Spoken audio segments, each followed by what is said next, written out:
Hello and welcome back to Primal Living's YouTube channel. My name is Hannah and in today's video I'm going to be showing you how to make this incredibly easy chicken tikka masala recipe. This ever so popular Indian curry is rich, creamy, packed with so many delicious spices and both primal and paleo friendly. I've also put a twist on this recipe by adding some dried sea buckthorns. Sea buckthorns are really rich in vitamins and minerals and nutrients, and they also just have a bit of a tang to them. If however you cannot find them, then you can skip them out completely or just swap something else in. This recipe can be made in just under 30 minutes as well, so it can be brilliant for a midweek dinner. I really love seeing all of your recipe creations on our Facebook group, so if you haven't already, please join it. I will put the link in the comments below.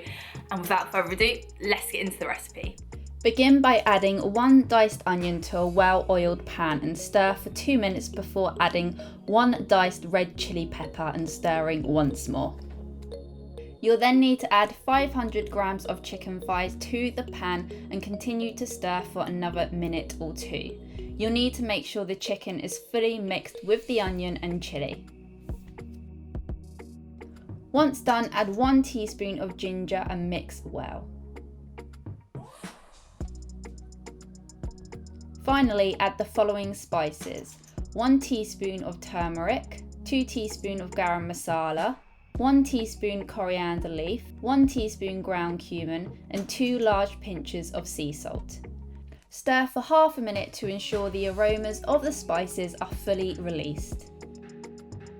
Next, add 1 tablespoon of raw honey, the juice from half a lemon, and 300 milliliters of chopped tomatoes.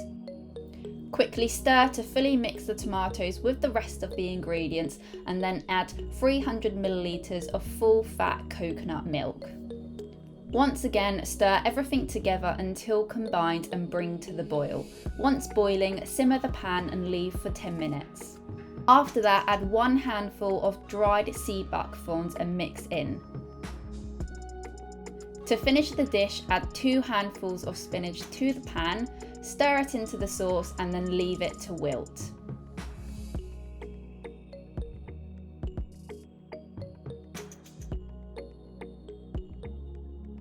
Once the spinach has wilted, remove the curry from the heat and serve with natural yogurt and fresh coriander. If you love this recipe, then make sure you also check out our Tuscan chicken recipe for another quick low-carb dinner. I hope you guys enjoyed this video. If you did, please give it a thumbs up and don't forget to subscribe to our channel for weekly videos. Enjoy!